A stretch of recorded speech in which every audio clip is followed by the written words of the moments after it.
Hello, ഇന്ന് നമുക്ക് നല്ല സോഫ്റ്റ് ആയിട്ടുള്ള കിഡിലൻ ടീ കേക്ക് എങ്ങനെ റെഡിയാക്കി എടുക്കാൻ നോക്കാം. നമ്മളിത് റെഡിയാക്കി എടുക്കുന്നത് നുറുക്ക് ഗോതമ്പ് വെച്ചിട്ടാണ്. നമ്മൾ റേഷൻ കടയിൽ നിന്നൊക്കെ വാങ്ങുന്ന നുറുക്ക് ഗോതമ്പ് വെച്ചിട്ട് നമുക്കിത് റെഡിയാക്കി എടുക്കാം. അതിനായിട്ട് ഞാനിവിടെ ഇതുപോലൊരു ഗ്ലാസിൻ്റെ അളവിനുള്ള നുറുക്ക് ഗോതമ്പാണ് എടുത്തിട്ടുള്ളത്. നല്ല സോഫ്റ്റ് ആയിട്ടുള്ള കേക്കാണ്, ചായക്ക് കൂടെ കഴിക്കാൻ പറ്റിയ നല്ലൊരു കിഡിലൻ കേക്ക് തന്നെയാണ്. അപ്പോൾ ഈ വീഡിയോയിലോട്ട് പോണതിന് മുന്നേ നമ്മുടെ ചാനൽ ആദ്യമായിട്ട് കാണുന്നവർ ചാനൽ ഇഷ്ടമാവുകയാണെങ്കിൽ ഒന്ന് സബ്സ്ക്രൈബ് ചെയ്യണേ. കേക്ക് ഉണ്ടാക്കാനായിട്ട് നമുക്ക് ആദ്യം പഞ്ചസാര ഒന്ന് പൊടിച്ചെടുക്കണം. അപ്പോൾ ഇതുപോലെ ഒരു കപ്പിന് 1 കപ്പ് പഞ്ചസാര എടുത്തിട്ടുണ്ട്. ഇത് നന്നായിട്ടൊന്ന് പൊടിച്ചെടുക്കുക. ഈ കേക്ക് മുഴുവനായിട്ട് നമ്മൾ മിക്സിയിലാണ് ചെയ്തെടുത്തിട്ടുള്ളത്, ബീറ്ററൊന്നും യൂസ് ചെയ്തിട്ടില്ല. അപ്പോൾ ഇത് നന്നായിട്ട് പൊടിച്ചെടുത്തിട്ടുണ്ട്. ഇനി ഇത് നമുക്ക് വേറെ ബൗളിലോട്ട് മാറ്റി കൊടുക്കാം. ഇനി നമുക്ക് കേക്ക് ഉണ്ടാക്കാനായിട്ടുള്ള നുറുക്ക് ഗോതമ്പ് ഒരു അരമണിക്കൂർ വെള്ളത്തിലിട്ട് വെക്കണം. വെള്ളത്തിലിട്ട് വെച്ചിട്ട് നന്നായി ഡ്രെയിൻ ചെയ്തെടുത്തിട്ടുള്ളതാണിത്. അപ്പോൾ ഇനി ഇത് മിക്സിയുടെ ജാറിലേക്ക് ഇട്ട് കൊടുക്കാം. ഇനി ഇതിലേക്ക് വേണ്ടത് 2 കോഴിമുട്ടയാണ്. 2 കോഴിമുട്ട തണവില്ലാത്ത തന്നെ എടുക്കുക. എപ്പോഴും കേക്കൊക്കെ ഉണ്ടാക്കുന്ന ടൈമിൽ എഗ്ഗ് നമ്മൾ ഫ്രിഡ്ജിൽ വെച്ചത് യൂസ് ചെയ്യാണ്ടിരിക്കുക. ഫ്രിഡ്ജിൽ വെച്ചതാണെങ്കിൽ ഒരു 15 മിനിറ്റോളം പുറത്ത് വെച്ചിട്ട് മാത്രം യൂസ് ചെയ്യുക. എന്നിട്ട് ഇതിലേക്ക് നമുക്ക് ആവശ്യമായിട്ടുള്ള വാനില എസൻസ് ഒഴിച്ചു കൊടുക്കാം. 1 ടേബിൾ സ്പൂണോളം ഒഴിച്ചു കൊടുത്തിട്ടുണ്ട്.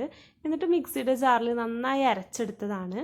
ഇതുപോലെ നല്ല പേസ്റ്റായിട്ട് അരച്ചെടുത്തിട്ട് നമ്മൾ നേരത്തെ പൊടിച്ച് വെച്ചിട്ടുള്ള പഞ്ചസാരയുടെ മിക്സറും കൂടിയിട്ട് ഒന്ന് ആഡ് ചെയ്ത് കൊടുക്കുക.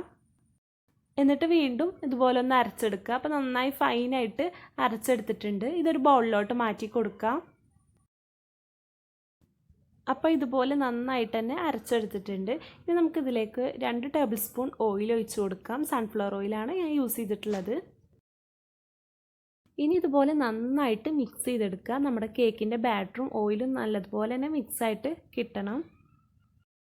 ഇനി നമുക്ക് ബേക്കിംഗ് പൗഡറും ബേക്കിംഗ് സോഡയും മിക്സ് ചെയ്തെടുക്കാൻ വേണ്ടിയിട്ട് 1 ടേബിൾ സ്പൂൺ മൈദ എടുത്തിട്ട് അതിലേക്ക് 1 ടീസ്പൂൺ ബേക്കിംഗ് പൗഡറും ഒരു പിഞ്ച് ബേക്കിംഗ് സോഡ ഇട്ടിട്ട് നന്നായി മിക്സ് ചെയ്തെടുക്കുക.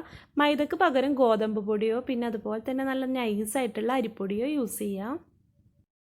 ഇനി ഇത് നമുക്ക് കേക്കിൻ്റെ ബാറ്ററിലോട്ട് ഇട്ട് കൊടുത്തിട്ട് ഒന്ന് ഇതുപോലെ ഫോൾഡ് ചെയ്തെടുക്കാം. ബേക്കിംഗ് പൗഡറും ബേക്കിംഗ് സോഡയും മിക്സ് ആവാൻ വേണ്ടിയിട്ടാണ് നമ്മളിതുപോലെ മൈദ ഇട്ട് കൊടുത്തിട്ടുള്ളത്. ഇനി ഇതുപോലെ നമുക്ക് നന്നായിട്ട് തന്നെ മിക്സ് ചെയ്ത് കൊടുക്കാം. വെറും 2 മിനിറ്റ് മാത്രം മതി നമുക്കിതൊന്ന് മിക്സായിട്ട് കിട്ടാൻ വേണ്ടിയിട്ട്. ഇങ്ങനെ മിക്സ് ചെയ്യുന്ന ടൈമിൽ നമുക്ക് ആ പാൻ ഒന്ന് പ്രീ ഹീറ്റ് ചെയ്യാനും വെച്ച് കൊടുക്കാം. അപ്പോൾ ഇത് ആ ബാറ്റർ നന്നായിട്ട് തന്നെ മിക്സായിട്ട് വന്നിട്ടുണ്ട്. നിങ്ങളുടെ ബാറ്റർ നന്നായിട്ട് ടൈറ്റായിട്ട് വന്നിട്ടെന്ന് വെച്ചാൽ 1 ടേബിൾ സ്പൂൺ പാൽ ആഡ് ചെയ്ത് കൊടുത്താൽ മതി. അപ്പോൾ ഇതാ ഓയിലൊക്കെ ഒന്ന് സ്പ്രെഡ് ചെയ്യുന്നുണ്ട് പാനിൽ. എന്നിട്ട് നമുക്ക് ആ ബാറ്ററും കൂടി ഒന്ന് ഒഴിച്ചു കൊടുക്കാം. 30 മിനിറ്റാണ് ഇതിൻ്റെ കുക്കിംഗ് ടൈം. നമ്മൾ പാനിലാണ് ഉണ്ടാക്കിയെടുക്കണമെന്ന് വെച്ചാൽ അതിൻ്റെ അടിയിൽ ഒരു പഴയ പാത്രം എന്തെങ്കിലും വെക്കുക. അപ്പോൾ 30 മിനിറ്റിന് ശേഷം നമുക്ക് നല്ലതുപോലെ തന്നെ കേക്ക് കുക്കായിട്ട് കിട്ടിയിട്ടുണ്ട്. നല്ല സോഫ്റ്റ് ആയിട്ടുള്ള കേക്കാണ്. കേക്ക് കുക്കായോ എന്ന് നോക്കാൻ വേണ്ടിയിട്ട് ഒരു ഫോർക്ക് വെച്ചിട്ട് ഇതുപോലെ ഒന്ന് നോക്കി നോക്കുക. ഇത് ക്ലീൻ ആയിട്ടാണ് നമുക്ക് കിട്ടുന്നത് വെച്ചാൽ കേക്ക് നല്ലതുപോലെ തന്നെ കുക്കായിട്ട് കിട്ടിയിട്ടുണ്ട്. അപ്പോൾ നല്ല ടേസ്റ്റ് ആയിട്ടുള്ള കേക്ക് ഇവിടെ റെഡി ആയിട്ടുണ്ട്. നുറുക്ക് ഗോതമ്പൊക്കെ വെച്ചിട്ട് മൈദ അധികം യൂസ് ചെയ്യാണ്ട് നമുക്ക് കേക്ക് ഉണ്ടാക്കിയെടുക്കാം. മൈദക്ക് പകരം നമുക്ക് ഇതിൽ വേണമെങ്കിൽ ഗോതമ്പ് പൊടിയും യൂസ് ചെയ്യാം. പിന്നെ അതുപോലെ തന്നെ കോൺഫ്ലവർ യൂസ് ചെയ്താലും നല്ല സോഫ്റ്റ് ആയിട്ട് വരും. ഇനി നമുക്ക് കേക്ക് ഒന്ന് കട്ട് ചെയ്ത് നോക്കാം. കേക്ക് ഉണ്ടാക്കുന്ന ടൈമിൽ നിങ്ങളുടെ കയ്യിൽ ഡ്രൈ ഫ്രൂട്ട്സ് ഒക്കെ ഉണ്ടെങ്കിൽ അതൊക്കെ ഒന്ന് ആഡ് ചെയ്ത് കൊടുത്താൽ ബൈറ്റ് ചെയ്യാനൊക്കെ നല്ല ടേസ്റ്റായി വരും. അപ്പോൾ ഇനി ഇത് കട്ട് ചെയ്യാം.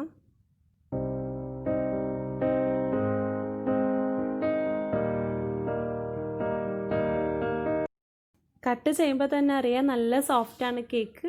അപ്പോൾ ഇതുപോലെ എല്ലാവരും ഒന്ന് ട്രൈ ചെയ്ത് നോക്കുക. നല്ല ടേസ്റ്റാണ്, നല്ല ഹെൽത്തിയാണ്. നുറുക്ക് ഗോതമ്പ് വെച്ചിട്ടാണ് നമ്മളിത് ചെയ്തെടുത്തിട്ടുള്ളത്.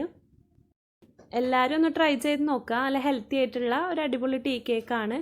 പിന്നെ നല്ല ഷുഗർ വേണമെന്നുള്ളവർക്ക് പഞ്ചസാര കുറച്ചും കൂടി കൂട്ടിയിട്ടൊക്കെ ഇട്ട് കൊടുക്കാം.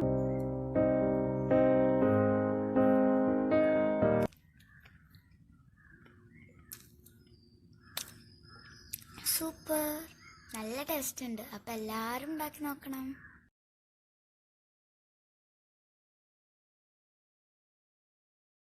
അപ്പോൾ നിങ്ങളുടെ വീട്ടിൽ നുറുക്ക് ഗോതമ്പൊക്കെ ഉണ്ടെങ്കിൽ ഇപ്പോൾ തന്നെ ഒന്ന് ട്രൈ ചെയ്ത് നോക്കൂ. നല്ല ടേസ്റ്റാണ്. കുട്ടികൾക്കും എല്ലാവർക്കും നല്ലതുപോലെ തന്നെ ഇഷ്ടപ്പെടും. നുറുക്ക് ഗോതമ്പ് ആയതുകൊണ്ട് നല്ല ഹെൽത്തിയാണ്. അപ്പോൾ ഇതാണ് നമ്മുടെ കേക്ക്.